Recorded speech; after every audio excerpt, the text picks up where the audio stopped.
Hey everyone. Today we're going to talk about the Costar Multifamily National Report. So, Costar is obviously a subscription service. It's pretty expensive, mostly used by brokers and investors. Why we're going to go through the national report, I want to see trends in the market. Where are we going rents wise, vacancy wise? Of course, multifamily and any real estate is very localized, so it's going to differ in your particular market. But overall, the market goes up and down as a whole, and your market, your sub market, could work anywhere in between that. So, a trend you see in the national market, while it may not have hit your local market yet, it's a good sign for what could come in the coming months and years. So let's dive into it. They've got some really good data here. I think it's important not just to take the data on its face value, but see what does it mean for the overall market and the economy, and read between the lines where appropriate. So we're going to go into it here. Some contents. If you've never seen this before, there's this fantastic data and information. CoStar does a really good job of collecting meaningful data. But like I said, you have to take parts of it with a grain of salt. So let's look at the first page here. They have a summary 12 months of delivered units. So remember, this is all across the United States. I'm going to zoom out a little bit here. So we've got all across the United States 675,000 units being delivered in 12 months. And of those, 536,000 have been absorbed. Absorption means how many are actually taken up by renters. Remember, we're just talking about multifamily here. 7.8% vacancy rate across the board. That may seem a little high. We would definitely, multifamily rentals were very sought after during the pandemic, as we'll see in a moment. The 12-month rent growth, 1.1%. So that definitely seems low. A lot of people say that rent increases with the rate of inflation. We all know inflation has been very high the past few years, even getting up to the double digits. The Fed has been trying to tamper down inflation. Their target was, I think, somewhere around 2%. They didn't quite reach that before they started cutting rates a few weeks ago. But we can see at 1.1% rent growth, that shows that rent is really softening, especially compared to inflation. So it's an interesting stat. I usually don't read through all this information, but I do prefer the visual representation of graphs. However, we can see here, actually, just a quick note, CoStar does use this designation of 4 and 5 star, 3 star, 1 and 2 star. It really breaks down the types of multifamily. So obviously 4 and 5 star is your nicest assets, then new class A, 3 is middle of the road, and 1 and 2 is more of your class C older product.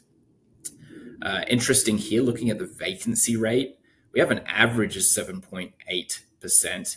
We actually have very high vacancy rates, particularly in the 4 and 5 star product, 11.1%. Again, all across the United States, so it might not be that might not be reflective in your local submarket.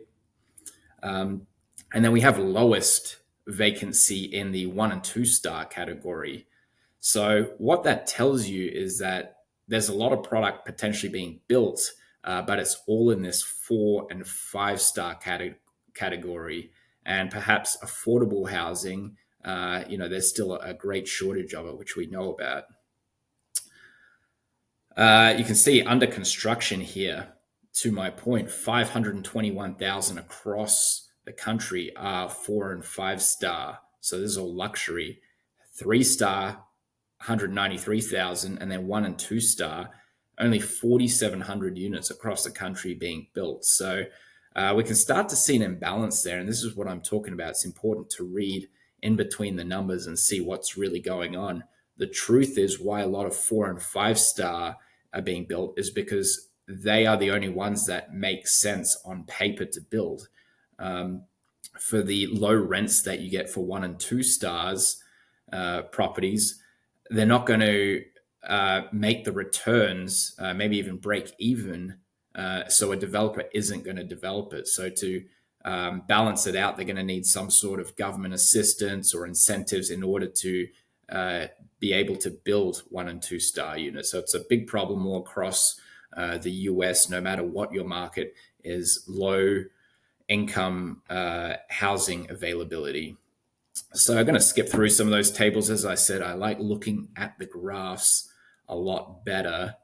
And there is some information here, but let's go to vacancies. So I have some absorption graphs. I like looking at this one a little bit better. So we have overall and stabilized vacancy. Uh, Basically, overall is all of this vacancy combined. Stabilized does not include new developments or redevelopments where vacancy may exist just as a function of building product. They followed a similar trend line, but you can see the trend line. Vacancy went down dramatically during the pandemic here, and then has pretty, I would say, steeply increased over the past couple of years. And to the right, you can see Costar kind of forecasts this line. I don't normally pay too much attention to it. It's their best guess, but it's good. It's good to keep in mind.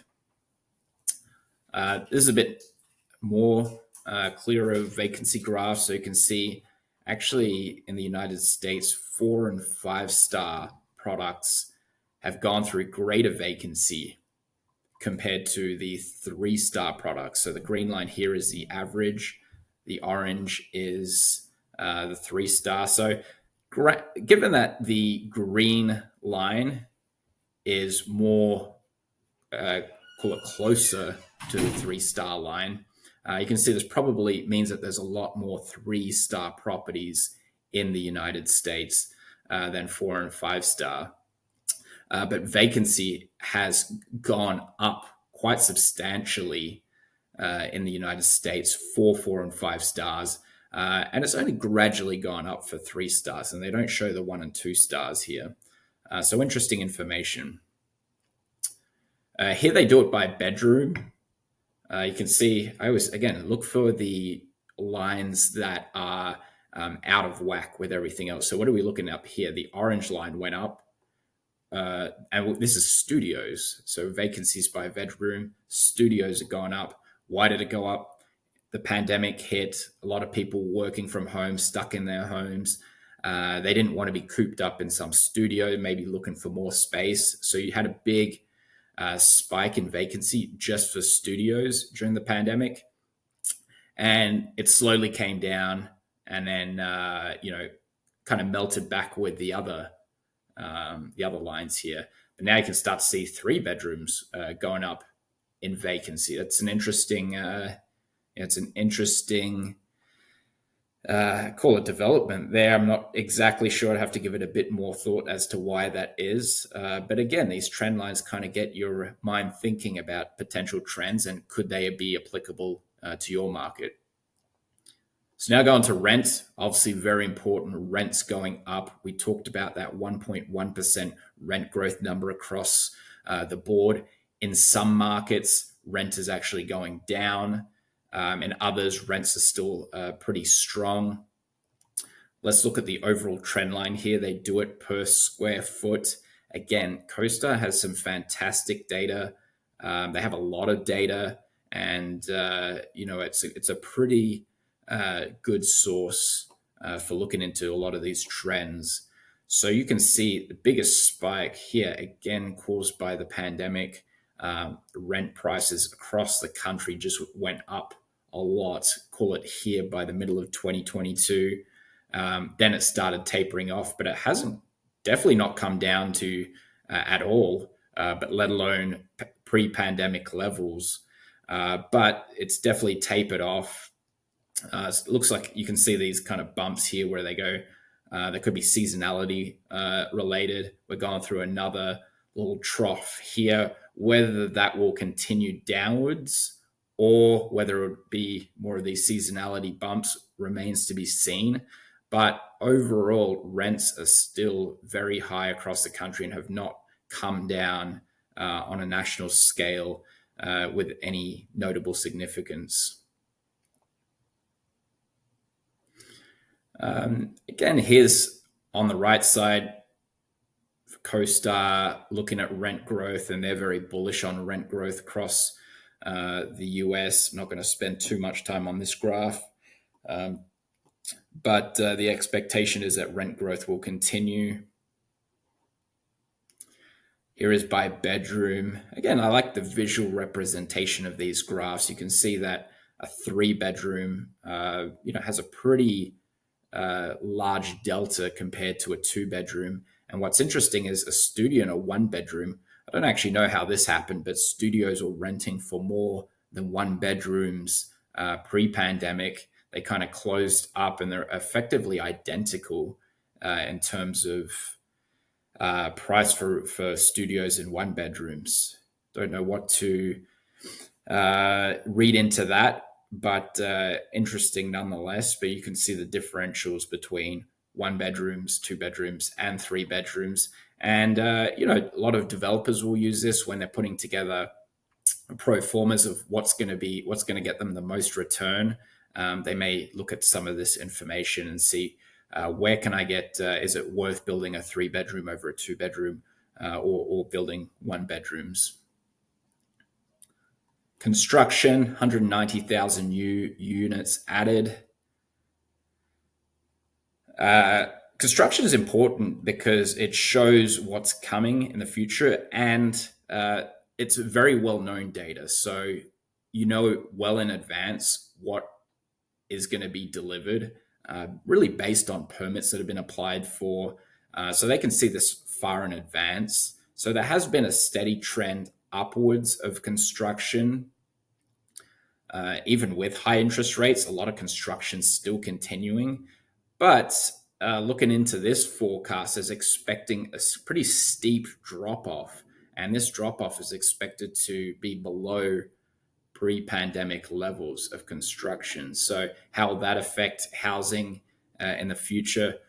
Of course, it means less deliveries of apartment units. So it could even put more pressure on rent prices to go up. Again, this is a forecast, but as I said, you can imply from it that this is well-known data since they're getting it from permits and other future proposed construction. Looking at sales here, so they do go back into a bit of cap rate stuff. Price per unit, so this is just averaging out all the prices of all the multifamilies. Of course, it can vary wildly, but over the entire United States, peaked here, around the middle of 2022 at around looks like 270K per unit. So that's been a pretty hefty rise again since pre-pandemic. But you've also seen a pretty hefty fall. And again, what happened in the middle of 2022 here? Interest rates hit their peak or were starting to rise, and that just caused prices to go down. And they definitely haven't gone to pre-pandemic levels, but they've come down a significant amount. They've eaten into that increase over the past 4 or 5 years. But look at this forecast by Costar, again, very bullish on the price points going up.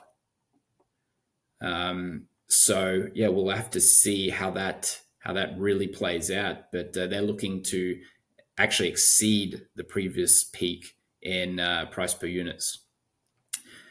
Cap rates here. So again, cap rates can vary wildly, but they have some pretty good data.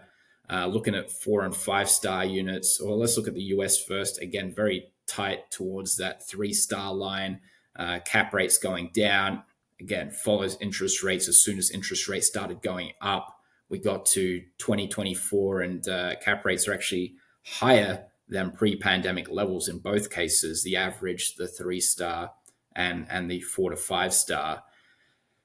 So prices means prices are going down, hitting a bit of a trough here. Again, now they're lowering interest rates, so that could cause prices to go back up.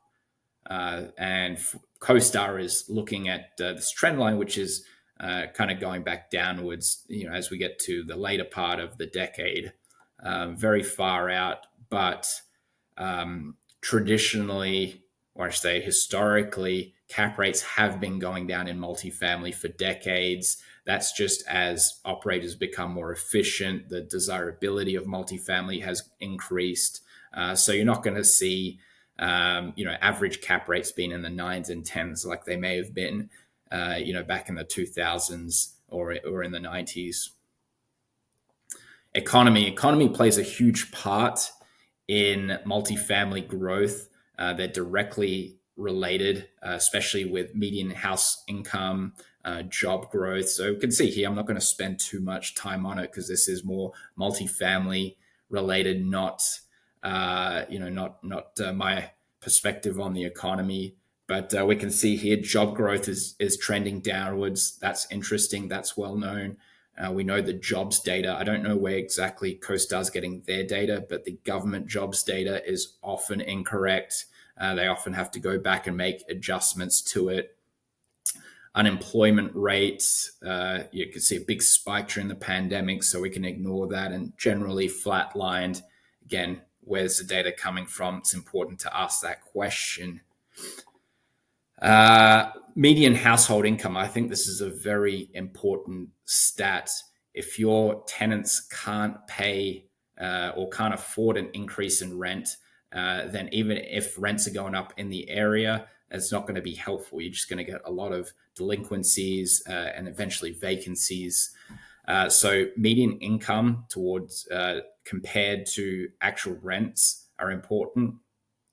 You can see here that median income's actually gone up, and you can read into this what you like, but it's been a pretty significant increase according to this data. So we're looking about 65K around early 21, all the way up to looks like 77, 78K. So that's a pretty significant increase.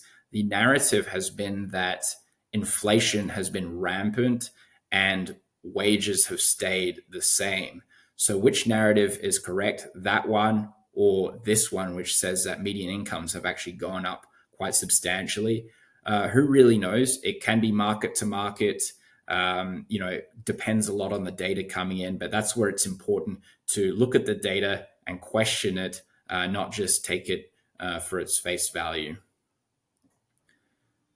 The economy, population growth, big in your local market. Nationally, not as important, but if your local economy, if you're getting a lot of net migration in, that's a good thing. It's going to drive up housing demand, which means prices are going to go up if you're an existing multifamily owner. Not going to spend too much time on the population change. And then this is kind of the last thing we'll look at.